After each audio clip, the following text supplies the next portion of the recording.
o sea, los magistrados actúen conforme a la Constitución y a la ley. Estamos ya en comunicación con el doctor Manuel Riera. Buen día, doctor, ¿cómo le va? ¿Qué tal, Marco Antonio? ¿Cómo andan? Buen día. Buen día, buen día, doctor. Buen día. Doctor.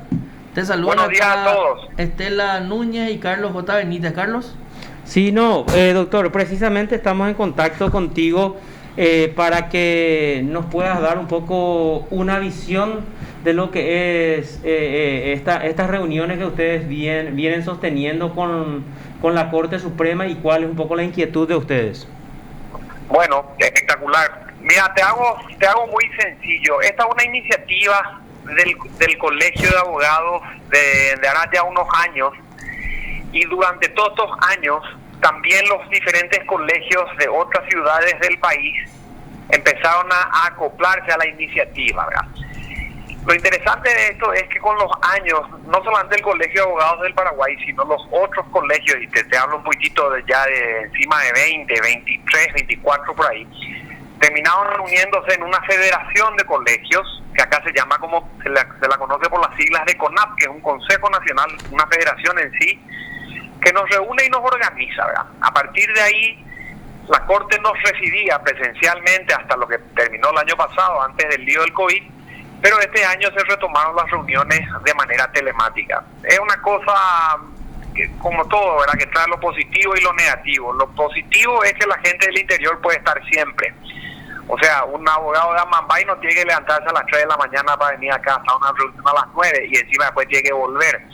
Este tipo de cosas terminaron siendo una gran tranquilidad para todo el mundo y todo el mundo puede asistir. Pero tiene las limitaciones propias de la telemancia, ¿verdad? El tiempo, la duración, no estar presencial, la interrupción del micrófono, todos esos líos que también están. ¿Qué es lo que hizo el colegio en esta última reunión?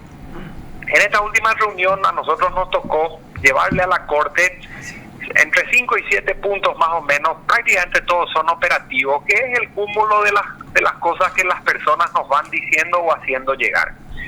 Las principales son, primero, mantener siempre la conversación con la Corte. A nosotros nos interesa que la Corte responda las notas que los colegios envían, nos interesa que la Corte trate las notas en sus sesiones plenarias de todos los martes o miércoles, o sea, que vos escuches, mira, entró la nota al colegio, acá nos piden esto, lo otro, vamos a hacer, no vamos a hacer, o sea, queremos que se vea eso.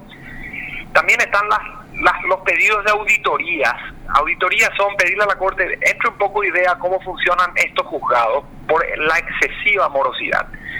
Vinieron reclamos de Capiatá, vinieron reclamos de J. Augusto Saldívar y hay reclamos en Capital, por supuesto. Doctor, hay una lista, señor. Con respecto a este reclamo, de Lambaré no entró también un reclamo. De Lambaré a nosotros no nos entró nada, simplemente de eso se encargó Gustavo Cáceres, que es el presidente del colegio de la ciudad. Ya, directamente él.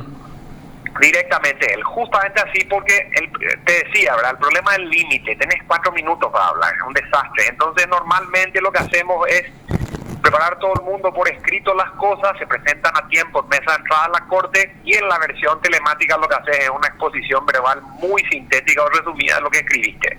Pero lo de Lambaré quedó con Gustavo porque Gustavo, como presidente de la ciudad, ya directamente se encargó de hacer esa presentación. Lo que llegó hasta nuestro colegio es Capiatá, J. Augusto y Capital. Y es una lista de puntuales juzgados, de puntuales secretarías que se le pasó a la Corte.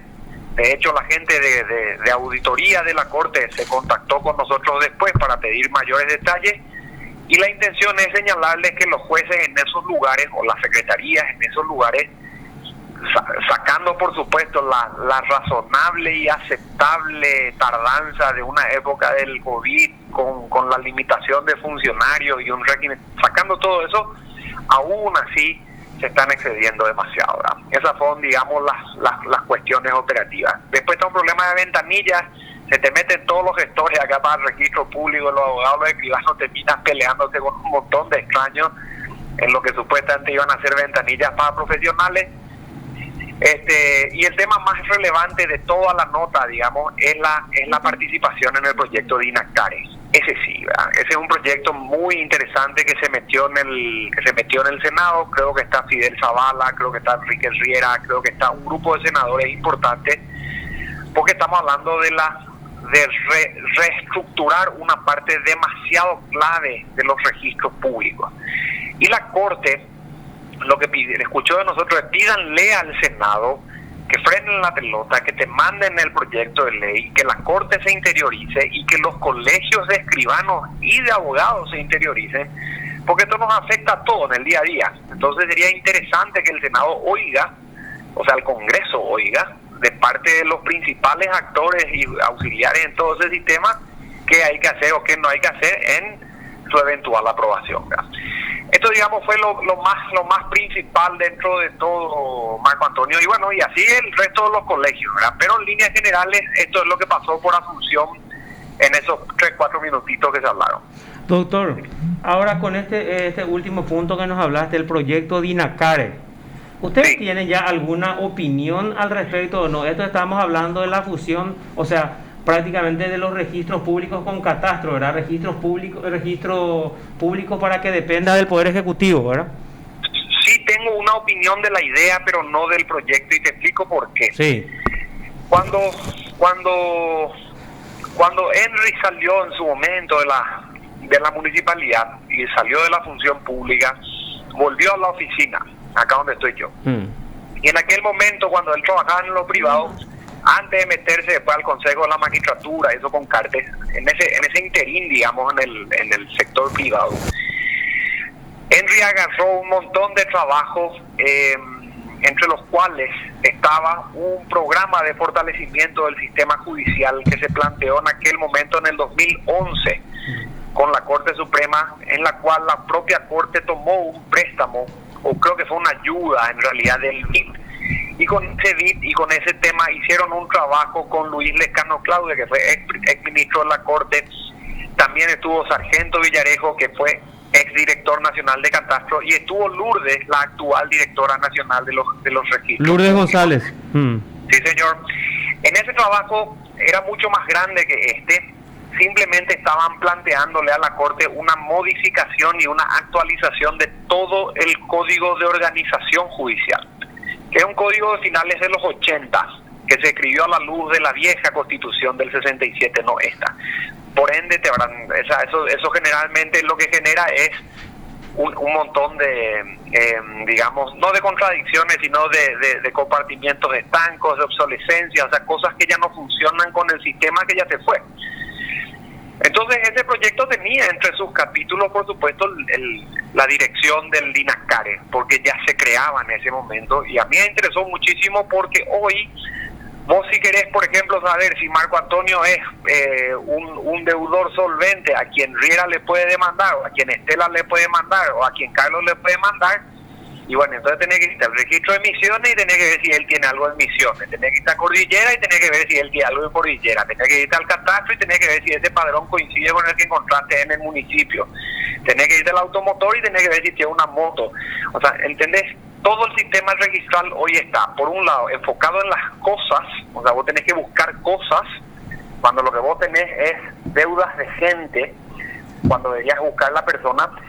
Eso el DINACARE pretende arreglar. Y segundo, tenés totalmente descentralizado. Una cosa te dice el registro público, otra te dice el catastro, otra te dice el municipio, otra te dice el Ministerio de Obras Públicas a través de Geodesia, otra te dice el INDET, el antiguo IBR.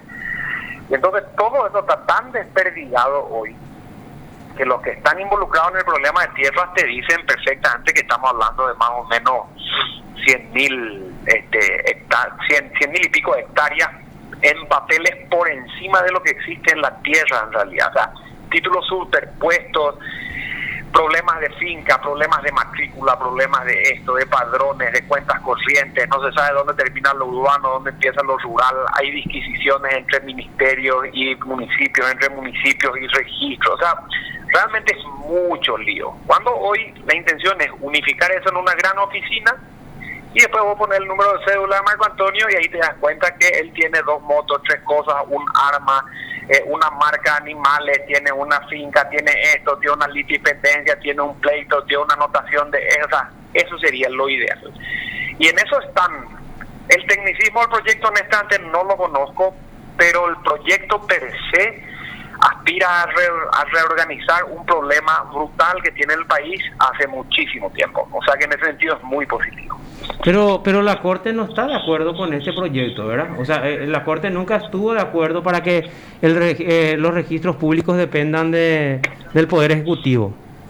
Mira, más allá de que tenga o no la dependencia, tiene que hacerse. Por eso te hablaba. La Corte en el 2011 sí promovió esto, pero promovió dentro del marco de una organización, de un código que dejaba ese registro dentro de su organigrama, digamos. O sea, en ese sentido tenés razón. Hoy no sabemos cuál es la posición de la Corte. Justamente ese fue el motivo de lo que el colegio pidió en la reunión del viernes ante el Pleno. Entonces, queremos saber qué piensan ustedes, queremos integrarnos en la discusión, deberíamos pedírselo a la Corte, deberíamos pedírselo al Congreso, deberían entrar los abogados, deberían entrar los escribanos, un régimen corto de un par de audiencias públicas vendría bien en una época en que esto no tiene muchos apuros. O sea, en una época donde la urgencia es de salud, de emergencia, de obras, de trabajo. No sé si es el DINACARE, digamos, un tema que pueda acelerarse demasiado. Sin embargo, sí lo puedes ir discutiendo, viendo, generando, y bueno, ese es un poquitito lo que se le pidió a la Corte en la última reunión, ¿verdad?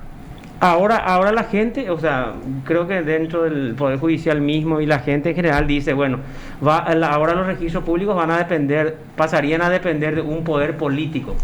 Imagínate, ¿y quiénes están detrás de esos, de los inmuebles, detrás de todas esas cuestiones tan importantes? Dicen, están siempre los políticos, y prácticamente al pasar a depender del Ejecutivo, los registros públicos, entonces estaría digamos, bajo dominio, entre comillas, del poder político. Y presumo que vos sabés de las numerosas denuncias que en su momento presentó Lourdes González, en donde estaban involucrados incluso algunos políticos que le estaban presionando duramente a ella para hacer inscripciones irregulares según las denuncias que se habían presentado, doctor. Claro, pero lo de Lourdes, que si bien es cierto, no es una cosa nueva. O sea, estos problemas son de la época de, si vos querés mi opinión, desde López hacia acá, de Cigarribia hasta acá, tienen más de un siglo de desorden. A ella le toca nomás ahora porque es la directora ahora. Pero no es que nosotros vamos a generar un sistema que va a pretender tener o no injerencia política. Eso es, en este país por lo menos yo creo que eso es ingenuo.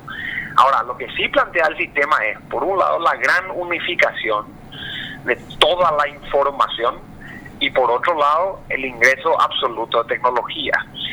O sea, no estamos hablando de que se va a un agrimensor que es el chongo del gobernador y dice acá hasta el norte es esto, empuja el arroyo, trae acá, te saca una hectárea, te morfa o no. Estamos hablando de GPS, estamos hablando de satelitales, estamos hablando de coordenadas, estamos hablando de latitudes y longitudes, estamos hablando de geolocalización. O sea, estamos hablando de un sistema que pretende la menor injerencia posible. No te digo evitarla. Estamos hablando de un sistema que pretende que el funcionariado público ya no tenga contacto con el usuario. O sea, que yo ya no me vaya con mi fotocopia a la ventanilla a jorobar, no, sino que sea un sistema remoto, web, un sistema tecnológico en lo posible 100%, un sistema que reunifique todo, porque Lourdes, quiera o no, está desprotegida en la información. Ella tiene solamente que usar lo que tiene, ¿verdad? Pero vienen otros títulos, que el INDER, por ejemplo, que es la máquina más poderosa de creación de títulos falsos del país, te saca propietario como en una fábrica, ¿verdad? Sin problema. Y eso que dice ella en denuncia, todos los abogados viven y todos los escribanos viven todos los días. Nosotros estamos acostumbrados a recibir demandas de usucapión en el Chaco, una por año, o sea, y no somos personas que estamos acostumbradas a litigar allá. Todos los días se generan problemas de tierra porque justamente los jueces anotan lo que quieren, escriben lo que quieren, dan órdenes del embargo, del litigio, de anotaciones, de traba, de lo que quieren, en un sistema de registro que no conocen, que no se conoce. Vos podrías estar en tu casa hoy y recibir una alerta en la web diciendo que hay una medida cautelar sobre tu tierra, y estarías en el instante dándote cuenta, contratándola a alguien e interviniendo el lunes a las 7 de la mañana diciendo qué es lo que pasó acá. Eso hoy no ocurre. O sea, hoy te enterás vos que la tierra ya no es tuya después de 3 años de te ganado en el pleito en Hualcobo, ¿verdad? Entonces, Yo creo que es una gran iniciativa. Por supuesto, habría que ver los detalles del proyecto, que todavía no los conozco, pero la intención es esa, involucrarse, conocer y bueno, ver qué sale de un montón de reuniones con los operadores del sistema, ¿verdad? Marcos. Ya, dice, tras la regulación paulatina de los servicios, dice el Colegio de Abogados, desde el 4 de mayo hemos tenido que sobrellevar la reducción en el horario y número de funcionarios para la atención de los profesionales, largas filas a la intemperie, expuestos al sol, los vientos e incluso la lluvia, y el retraso generalizado en la tramitación de expedientes han acentuado una vieja enfermedad de nuestro sistema judicial, la indisimulable mora que aqueja de manera crónica a la administración de justicia. Esto dice el Colegio de Abogados. Este tema se trató este último viernes. También se mencionó, señores. Lo que se dijo fue lo siguiente: vos tenés un horario de la mañana de 8 a 12 y tenés un horario en la tarde que arranca a las 2 y termina a las 6. Son 8 horas en total, 4 a la mañana y 4 a la tarde, ¿verdad? Pero la mañana o la tarde tienen competencia, o sea, vos te vas a la corte a la mañana pero no te podés ir a la tarde, vos te vas a lo contencioso administrativo a la tarde pero no te podés ir a la mañana, vos te vas a la corte a la mañana pero sus ujieres vienen a la tarde. O sea, es bastante engorroso ese sistema, pero es una manera que la corte encontró o que propuso para evitar la aglomeración en lo posible. Entonces, nosotros lo que estamos diciendo es que la mañana queda corta, que podríamos pensar en ampliar una hora más. Una hora más puede ser ir de 12 a 1 o empezar no a las 8, empezar a las 7 o empezar media hora antes y terminar media hora después. Lo que la corte suponga estaría bien en tanto y en cuanto tengas la hora, porque queda corta la mañana para la mayoría de la gente y no todo el mundo de un día para otro se reinventa sobre el pretexto de que puede empezar a trabajar a la tarde también o a la noche también. No.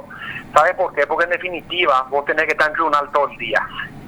Y si estás en tribunales todo el día, no tenés esa pausa de la tarde del sistema viejo en el que vos estás trabajando en tu oficina para preparar el día siguiente. Entonces falta tiempo, eso está dicho, y lo de la intemperie está dicho también, porque en Asunción nosotros tenemos la mayoría de la gente puesta en la explanada, pero hay otras ciudades, por ejemplo Capiatá es la que más sufre, tiene la gente formando filas en las veredas y ahí hay unos caños rotos, hay problemas de cloaca, hay un montón de líos, y lo mismo ocurre en registros públicos, por ejemplo. Entonces lo que hacen los abogados es, en el afán de protegerse por el COVID siguiendo las normas internas, hacen esa fila tan larga porque es distanciada entre 2 metros cada uno, y terminás estando vos a 3, 4, 5 cuadras de tribunales y un despelote, ¿verdad? Acá lo que se le pidió a la corte es, Capiatá, por ejemplo, tiene un estacionamiento enorme al lado del edificio que tienen, no tiene sentido que estemos cuidando los autos bajo techo, pongan los autos en la calle y hagan formar la fila adentro. O sea, y hacemos un sistema tipo el bancario, ¿verdad? Así una suerte de víbora como la de los aeropuertos, ¿verdad? Una cosa así, o sea, que se considere eso, y ese tipo de ajustes le van a dar más tranquilidad al atendido, al que está, como decían en la nota, en el sol y eso, porque estamos aguantando apenas el clima, pero anda formar allá es noviembre, cuando vengan los calores o cuando empiecen las lluvias, ¿verdad? Es realmente difícil, y hay gente mayor y hay mujeres, o sea, hay un montón de cosas que yo creo que se pueden arreglar, y el colegio lo dijo, y te lo dice la gente que está en la calle. O sea, la gente que está en la calle es la que nos pasó estos temas, y todo eso se incorpora y se introdujo en la nota, así como leyeron recién. Doctor Riera, una consulta también. Estela Núñez le habla. En el comunicado que estamos leyendo del Colegio de Abogados que presentaron, dieron a conocer el 1 de agosto pasado, en el día justamente del abogado, también hablan de que en este tiempo de pandemia ha mostrado también la diversidad de varas con que el Ministerio Público mide a los habitantes del país. En algunos casos implacable por lo general con los sectores más vulnerables, y en otros condescendiente, lo que permite la frustración de ciertas persecuciones penales paradigmáticas. ¿Cuáles serían esos casos, algunos de los casos con los que usted podría decir que se dieron en este tiempo de pandemia? ¿Dónde Y se ve esta diferencia? Podés hablar de cualquiera de los casos que están hoy en la opinión pública, Estela. Eso que leíste, en realidad ya no se presentó a la Corte, es un mensaje que hace el presidente del colegio, o del consejo, si querés, por el Día del Abogado, ¿verdad? Sí. Y en ese mensaje lo que reúne, Rubén, es una idea que está instalada. ¿Por qué? Porque cuando todo este lío arrancó en el COVID, vos te habrás dado cuenta que la Fiscalía General, con la policía, con Euclide, con todo el mundo, estaban pero por todo el país metiendo presa a gente que rompía la cuarentena, 3.000, 4.000, 5.000 conductores en su momento llegaban a estar, no sé, cosas totalmente detenidos, y ningún abogado podía ir a defenderse, porque estábamos cuarenteneados. ¿Qué salía a decir la policía? ¿Qué salía a decir la Fiscalía? ¿Qué salía a decir la Fiscalía General? No se preocupen, el Estado tiene un sistema de defensores públicos gratuitos que los pueden defender. Y yo le digo, ¿quién es el Estado para decirme quién me va a atacar, quién me va a defender? O sea, si yo quiero que me atienda Estela es mi abogada, porque me va a dar un defensor, ¿verdad? Entonces, desde que empezó este lío, se notó una actitud justificada en la sanidad, por supuesto, justificada en razones sanitarias, sin duda, pero que atropelló muchísimo las libertades individuales. O sea, en tiempos de pandemia, todo el mundo quiere cuidarse, y en ese sentido la ciudadanía ha aceptado o no se ha quejado que le gobiernen por decreto, porque nos están gobernando por decreto hace rato. O sea, nosotros no podemos salir de nuestra casa y no hay ningún estado de sitio, ningún estado de excepción decretado, que debería hacerlo el Congreso, no el presidente por ley, y menos el ministerio por resolución, ¿verdad? Pero la gente aceptó, por razones de cuidarse, de dar lo suyo, esto lo otro. Ahora, mientras eso se da, y mientras nosotros nos cuidamos, y mientras nosotros nos visitamos los papás en el Día de los Padres, las mamás en el Día de las Madres, no podemos hacerle velatorio a nuestros seres queridos cuando se mueren, no podemos hacer nada. Vos, por el contrario, ves un montón de situaciones en que la Fiscalía mira al lado opuesto, ¿verdad? Una de las cosas que más llamó la atención fue el viaje privado del presidente Macri. Ese fue un tema impresionante. O sea, está ahí y no pasa nada, ¿verdad? Vos tenés problemas de corrupción salvajes y no pasa nada, y después tenés el lío de los escrachadores todos imputados en el Panteón. ¿Entendés? Vos tenés actuaciones del Estado pidiéndole a todo el mundo que se ajuste el cinturón, pero mientras tanto en el sector público eso no ocurre.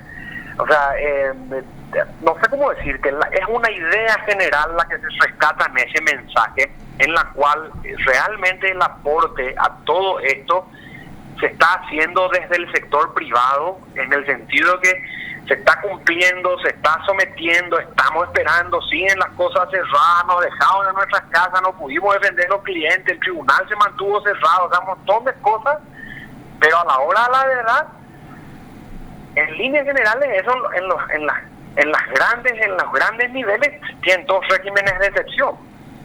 Entonces, algunos más iguales que otros, ¿verdad? Doctor, y en la nota también del presidente del Colegio de Abogados, en una parte dice que varias veces ya le elevaron notas a la Corte Suprema, y a diferencia de periodos anteriores, estas notas no han sido tratadas públicamente en las sesiones plenarias de la máxima instancia. Después de esta reunión que tuvieron, además, no sé después con qué frecuencia la tendrán, ¿cómo ve usted? ¿Hay posibilidades de mejorar todas las peticiones de ustedes? ¿Cómo analiza? Mira, la Corte, haciendo memoria, el Ministerio de Salud en algún momento dado, en marzo, dijo, se recomienda que la gente empiece a quedarse en sus casas. Después eso se tradujo en los decretos, después directamente ya vinieron los cierres horarios nocturnos, después los redujeron un poco más, y después directamente lo cancelaron todo, ¿verdad? En ese periodo, no puede ser cerrada por decreto. Servicio esencialísimo de justicia no puede estar cerrado, no puede ocurrir, directamente no puede ocurrir, ¿verdad? En ese momento, el colegio, que estaba también cuarenteneado, se reunía así telemático, ¿verdad? Hacíamos unos Zoom, qué sé yo. Estábamos diciendo simplemente, hay que pedirle a la Corte no que abra, sino que simplemente hay que a lo mejor ofrecerle alternativas, ¿verdad? Cosas que se están viendo. O sea, Biggie, por ejemplo, no se cerró nunca. Ningún supermercado se cerró nunca. No hay casos positivos en esa época. O sea, el sistema de lavado de manos, el sistema de tapaboca, el sistema del alcohol, la toma de temperatura, la entrada por turno, el sistema de distanciamiento, todo permitió que los servicios esenciales de atención, comida y compañía, incluidos los hospitales, en ese momento funcionen. Se empezó a escribirle eso a la corte. No había pelota, no nos daban pelota. Lo mismo empezó a venir del interior. No es lo mismo cerrar Asunción que cerrar Lambareo, que cerrar Concepción o que cerrar Fernando de la Mora, porque si vos te vas a litigar a Concepción, con suerte hay 10 abogados al mismo tiempo en una ciudad que es mucho más pequeña, con un índice de litigiosidad mucho más pequeño. Entonces no tenía sentido que el cierre sea total en Concepción, por ejemplo, cuando podía ser diferente perfectamente. O sea, cada ciudad con su coyuntura, con su tamaño, con sus edificios, con su funcionariado, perfectamente podría organizar una atención. Tampoco nos daban pelota. Después hicimos notas donde decíamos, ¿por qué no armamos un régimen de horario? Mete un turno a la mañana, otro a la tarde, había una oficina los lunes, otro los martes. No nos daban pelota. Y no solamente no nos daban en el sentido de que no hubo respuesta, que hasta hoy no hubo, simplemente la Corte tampoco las discutía en sus sesiones. Cuando la Corte empieza a reunirse telemáticamente desde sus casas o sus oficinas, nunca, absolutamente nunca, hasta hoy en ninguna sola reunión la Corte hizo mención de pedidos escritos de ningún gremio. La única mención que se hizo alguna vez fue la última visita que nos fuimos Rubén, yo y Marilyn, que es la vicepresidente 2, a decirle al presidente: Alberto, por favor, recíbanos, necesitamos ayudar, necesitamos dar alternativas, nosotros no podemos dejar de trabajar, vamos a hacer una reunión con los abogados, por lo menos telemáticamente. A nivel país se necesita la presencia de la Corte porque hay problemas en todos lados. Eso motivó una primera reunión y la que tuvimos en la anterior fue la segunda. Son 2 en lo que va del año. O sea, siguen omitidas las respuestas, digamos. Pero en algunos casos también, o sea, por el lado de los jueces, en su momento se había hablado que los representantes del colegio de abogados quieren usar estas constantes reuniones para imponerse en los juzgados de repente o traficar, porque sabe usted que ustedes tienen muchos casos en cada uno de los juzgados, doctor. Nosotros tenemos juzgados o sea, tenemos casos porque somos abogados que trabajamos en la profesión. Sí, pero, o sea, por eso le pregunto, porque si no se van y esas frecuentes reuniones o conversaciones con el presidente de la Corte o la Corte en pleno se quiere imponer a los jueces.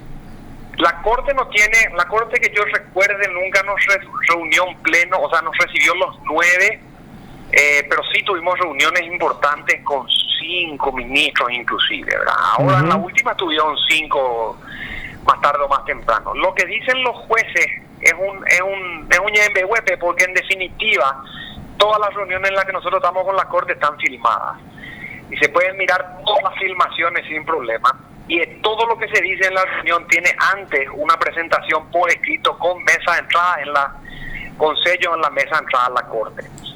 Si yo me alejo de lo que escribí, yo ya estoy incumpliendo mi palabra y estoy desoyendo el mandato del Consejo Directivo del colegio que represento, cosa que no ocurrió. Y si yo estoy diciendo algo indebido, tienen los papeles y las filmaciones para decirme, y no es cierto. El colegio tiene pedidos muy puntuales que son de interés gremial general. Yo no me voy a decir al ministro: doctor, quiero recordarle que mi regulación de honorario está atrasada hace 6 meses y le puede dar un tirón de oreja al juez tal para que regule. No, eso no es cierto. No vas a ver nunca eso en lo que nosotros hacemos con esta administración, por lo menos eso no ocurrió en los últimos años. Pero nosotros sí podemos decirle a los jueces: por favor, necesitamos, y ahora pedimos, inclusive eso va a estar en la nota, ahí donde estaba leyendo Estela también. Nosotros, por ejemplo, vemos que el punto, el eje de todo el funcionamiento hoy en día, realmente, más que los jueces, son los secretarios. Los secretarios judiciales hoy son personas que pusieron su celular a disposición de toda la República. A esos señores los llaman hoy todos los abogados y escribanos, y les puede llamar todo el mundo todos los días sin parar. Es una locura. Y todo lo que hacen pasa hoy por celular para que vos puedas decir, mira doctor, esta es la escritura original, autenticame a la copia que te mandé a tu oficina, para que vos no te vayas al palacio. Para evitar la aglomeración se mete ese sistema. Ahora, o sea, lo que es que te llamen 3.000, 4.000 personas todos los días. Honestamente yo no sé cómo van abasto. En la última reunión de la Corte, nosotros reconocimos el extraordinario esfuerzo que se hizo a través de los secretarios y que se sigue haciendo, y le pedimos a la Corte que considere, pónganle un soporte a estas personas, ¿verdad? No puede ser que los secretarios estén solamente atendiendo el teléfono o solamente en el WhatsApp. Les van a matar y necesitarían ellos un apoyo en responder esos mensajes, atender esos mensajes. A lo mejor una segunda persona o un sistema distinto podría ayudarles a ellos a que ellos también usen más eficientemente su tiempo. O sea, yo no estoy pidiendo por mí nomás, yo estoy pidiendo realmente por el funcionamiento del sistema, y eso se puede medir en lo que escribimos y en lo que decimos, ¿verdad? El resto no sé muy bien de dónde sale. Bueno, y por otro lado, o sea, ¿ustedes tienen alguna estadística de cuánto es la mora? Porque acá hay que diferenciar que la mora es la falta de expedición en un caso en el tiempo establecido por ley por parte del juez, ¿verdad? Sí, señor. Y otra cosa es la dilación de los procesos. Ustedes tienen, o sea, eso es totalmente diferente entre la mora y la dilación. Hay que distinguir bien, hacer bien esa distinción. Y está completamente distinguido. Bueno, en el sentido, ¿ustedes tienen alguna estadística de lo que es la mora judicial, doctor? Porque eso hay que entender también, que creo que es causal de enjuiciamiento, e incluso en su momento cuando yo le había hecho una entrevista al doctor Mendonca, según él, es causal de juicio político para los ministros de la Corte. Te iba a decir, exactamente, el que sostiene esa idea y escribió sobre el asunto es Juan Carlos Mendonca Padre. Sí. ¿Verdad? Juan Carlos Mendonca Padre dice que un incumplimiento supone una causal de enjuiciamiento de los jueces. El problema nomás que nosotros decimos es que, si bien lo que dice el doctor Mendonca es así, un problema de morosidad tan enquistado como lo tiene el Paraguay, terminarías enjuiciando todo el mundo.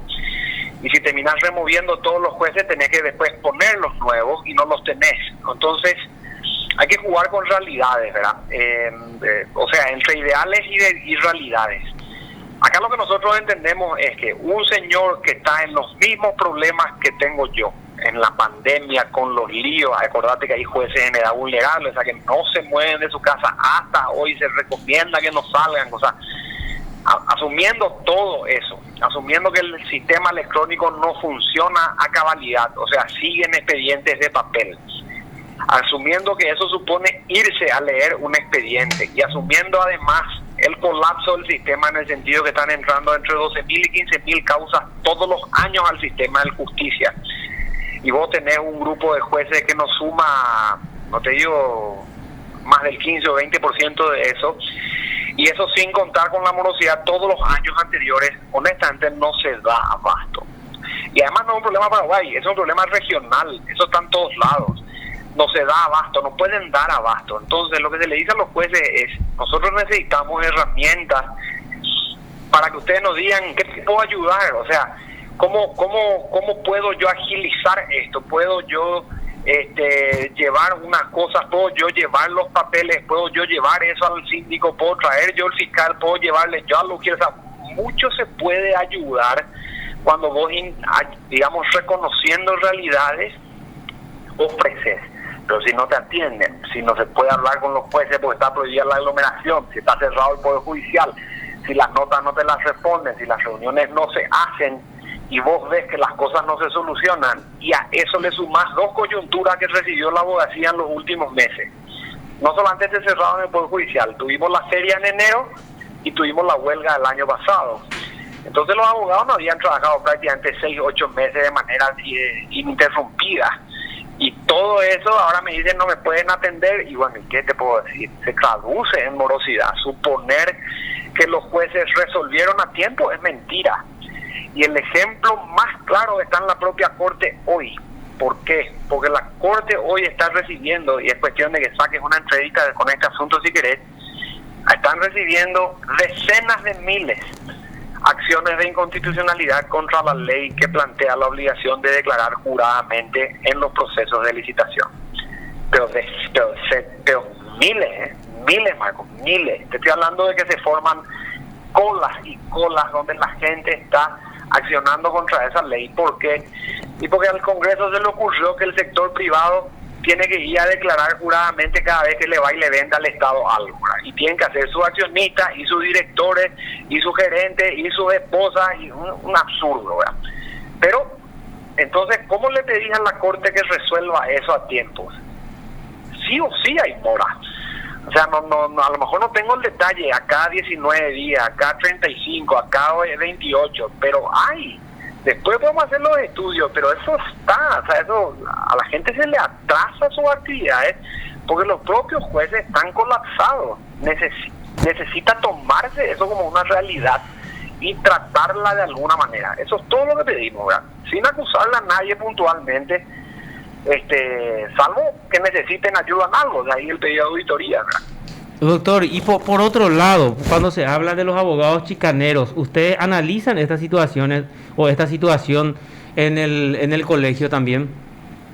Nosotros analizamos más de una vez el tema de las chicanas, pero las chicanas, y eso me pasa a mí en la docencia inclusive, porque yo doy clase y siempre toco el tema de cuál es el sentir, ¿verdad? Todos los alumnos que a mí me tocan el asunto de las chicanas son todos funcionarios públicos. Increíble, gente, ¿verdad? O sea, están acostumbrados a crecer en esa idea. Si el Código Procesal Civil a mí me dice que yo puedo apelar, si yo puedo recurrir, si yo puedo meter una reposición, si yo puedo meter una nulidad, si yo puedo meter una queja, si yo puedo pedir esto, si yo puedo pedir lo otro, si la ley me autoriza, ¿por qué que lo haga es chicana? No, en ese caso es contundente, pero vamos a suponer, sí. Yo te voy en la parte penal.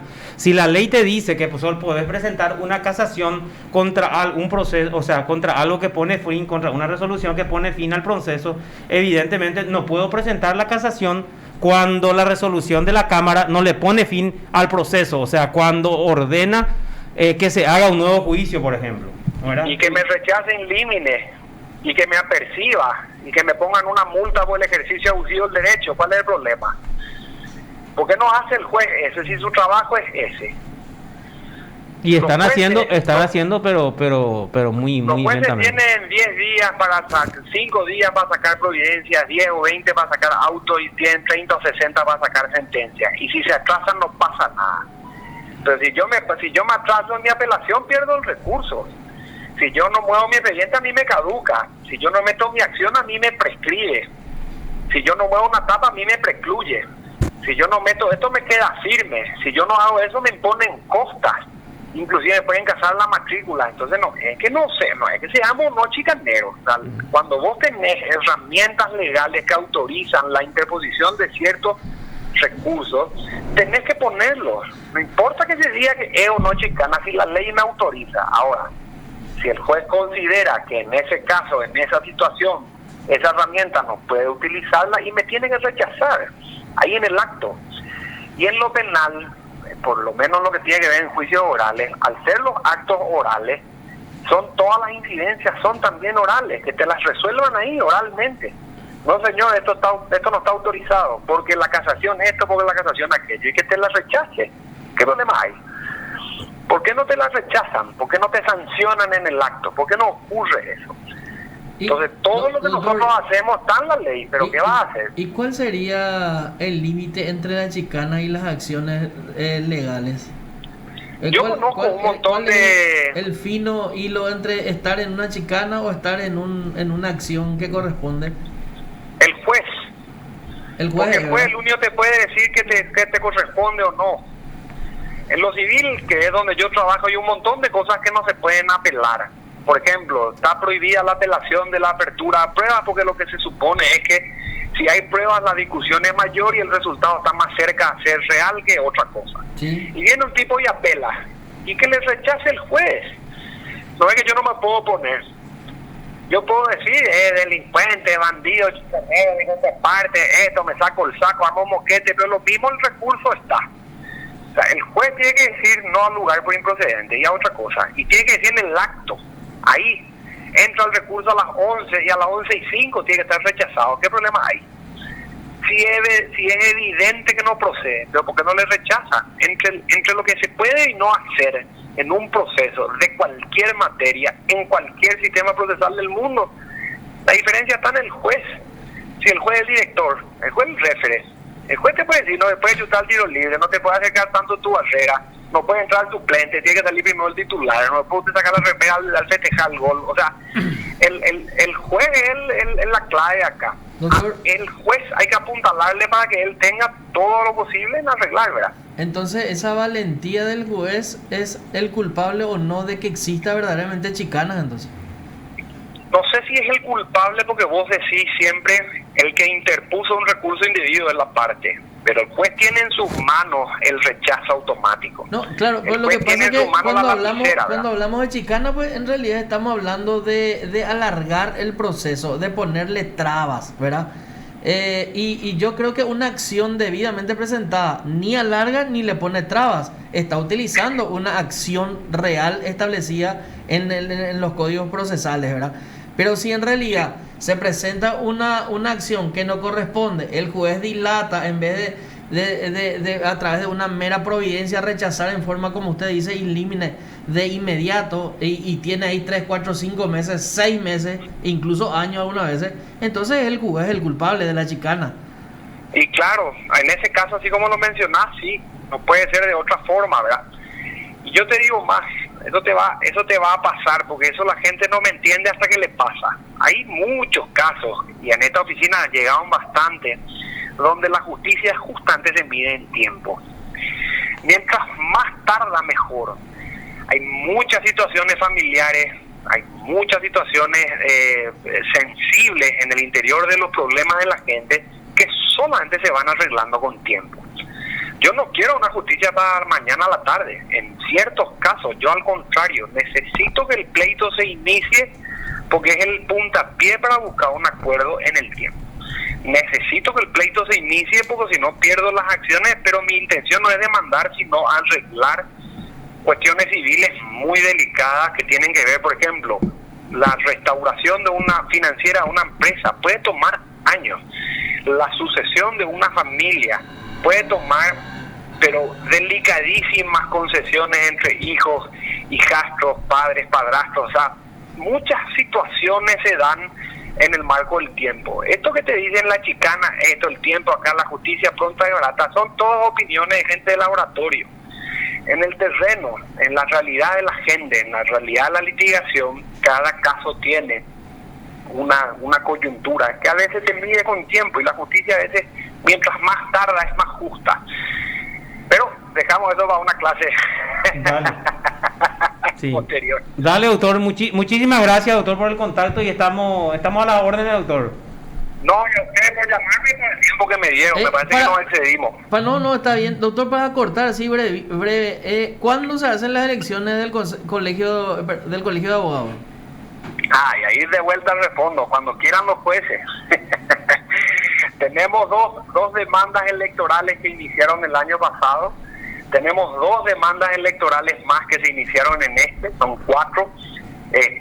Y tenemos una denuncia penal en contra del Consejo Directivo, son 5.